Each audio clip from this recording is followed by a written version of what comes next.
Look what I subconsciously did here. I gave you devil Yeah, you horns gave and me an a angel devil horn halo. and a halo. Yep, look at that. Look at that.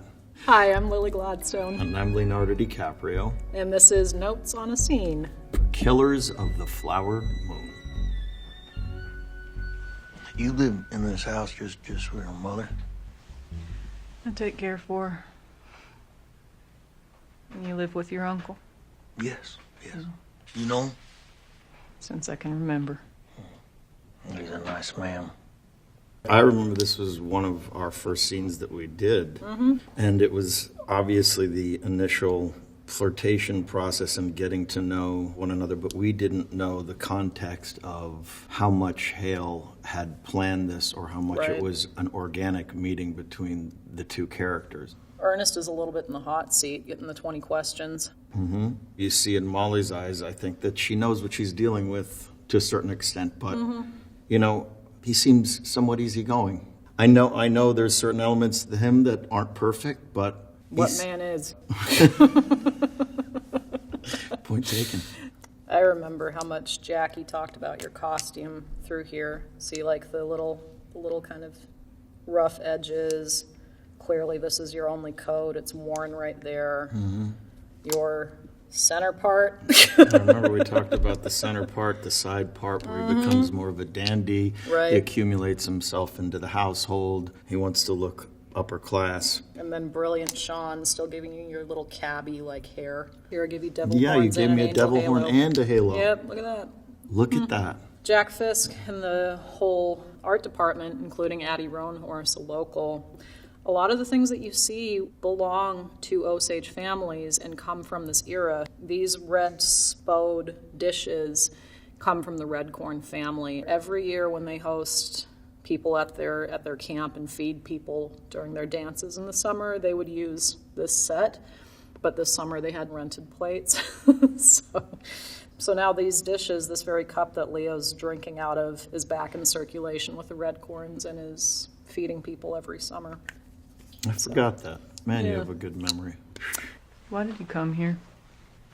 For what? To live here. Yes, I live here.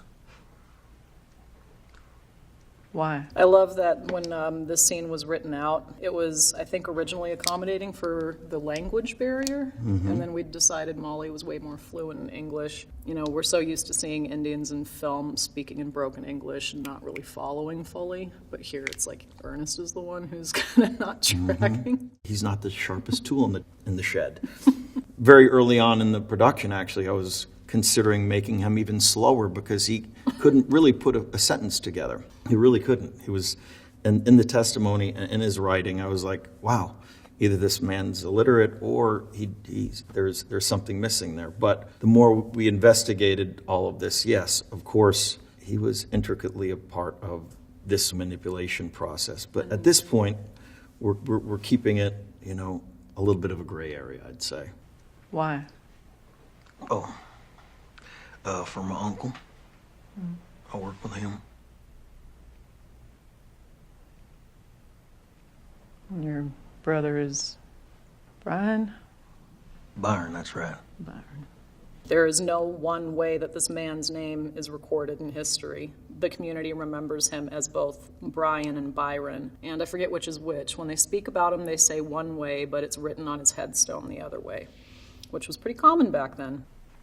You scared of him? My brother? Who? Your uncle. Well, no. No, he's the king of the Osage Hills.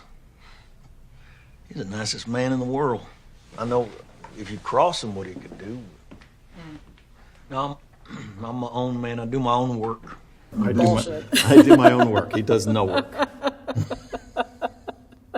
Is it just the fact that he's a little bit slow and dim, that doesn't know anything about his uncle, or the fact that he talks about the fact that he's a businessman when he really has no business and is barely a cab driver at that point? Right. But he's putting on a show. He's peacocking for her. He's making himself out to be something that he's not.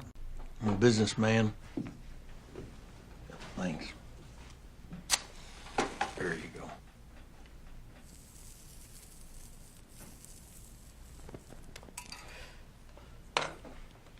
there's only 2 real scenes where I smoke a cigarette, and there are these bookmarked scenes where, we're initially starting to flirt. We share tobacco, and it's like, oh yeah, I smoke. We're going to share everything. Yes, we have a lot in common. And at the end, where I sort of have to go back on my word in the trial, and I'm completely manipulating and lying to her, saying that no, I was beaten by the FBI. None of this stuff is true about my Lying again. I was lying again, and we start to share tobacco. Molly is wearing 2 Wabanka pins, which means that she's been married. Unwed Osage women wear 3. So when he asks, How come you don't have a husband? I'm a man. I want to know why a woman like you doesn't have a husband. Molly's response is lightly touching her pins and straightening her shirt to see if he knows that or not. And but of she's not going to course, disclose it. he's massively ignorant to all of this. That was part of the research when we were talking with community to figure out what this dynamic would have been, because there's nobody living that knew these 2. We found a lot of what their dynamic in the marriage may have been and the legacy that we heard about their kids. Both their children, Cowboy and Lizzie, the ones who survived, were known in the community for loving to have parties, loving to host people. So we wanted to create that dynamic, like what would really be the attraction and flirtation here. And it's also just kind of fun watching, as Molly, watching Ernest sweat a little bit. We put a lot of thought into how Machiavellian this relationship was as far as Ernest's manipulation, or if it did start from a somewhat pure place. From the research that we did, there was a connection between these 2. And that's the thing that I think we both tried to display in this scene, that there was this connection. We started to watch a lot of these Montgomery Clift films. Certainly the most influential was A Place in the Sun, and that film really shaped the relationship, along with The Heiress with Olivia de Havilland, which was really the model for the Ernest and Molly relationship, especially towards the end, where she starts to truly understand deeply who this person is, and she makes that switch. You got nice color skin. What color would you say that is? My color. And that is everything. Thank you. I'm right. Oh, no. 4 Killers of the Flower Moon. Good job, Ernest. That's Ernest writing. Wait, let me. Okay, look. Let me Take a picture of that. That's actually beautiful. I'm not going to give there. I want to at least have my eyes open. There. Take that photo. That's cool. This is our writing. This is Molly's work. And this is for Killers of the Flower Moon by Ernest, because that's what his writing looked like in real life. Can I get my phone? We went back into character on this.